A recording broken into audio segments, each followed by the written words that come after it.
अनेक शेतकऱ्यांनी आपल्या शेतामध्ये पिकांची लागवड केली, मात्र लागवडीनंतर रोपटं हळूहळू मोठं व्हायला लागलं. मात्र आता रोप मोठं झाल्यानंतर याकडे पावसाने पाठ फिरवल्यामुळे आता ही पिकं जी आहे ती संकटात सापडल्याचं पाहायला मिळतं आहे.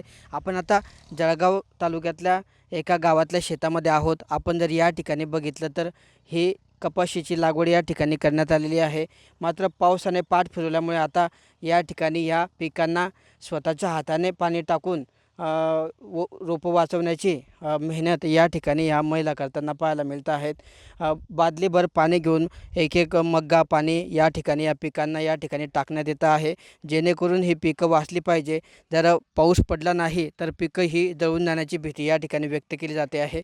आपण या महिलेशी बोलणार आहोत. काय सांगाल मावशी, नेमकं का पाणी टाकताय तुम्ही?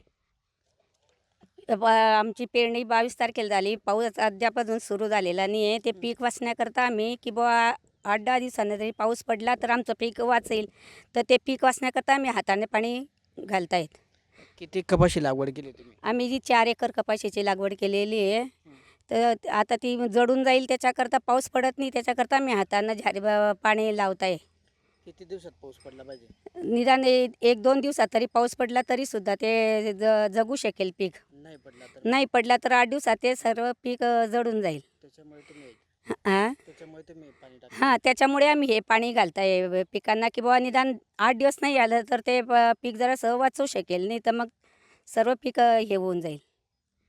तर हे होते आपल्यासोबत या महिला शेतकरी, की ज्यांनी सांगितलं आहे की 8 दिवसामध्ये जर पुरेसा पाऊस पडला तरच ही पिकं जगू शकणार आहेत.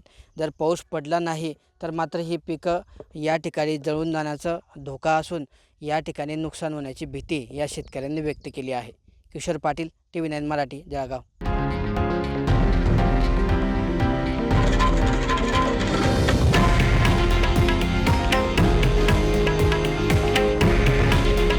हे आहे देशातील नंबर 1 न्यूज नेटवर्क आणि आपण पाहत आहात TV9 मराठी.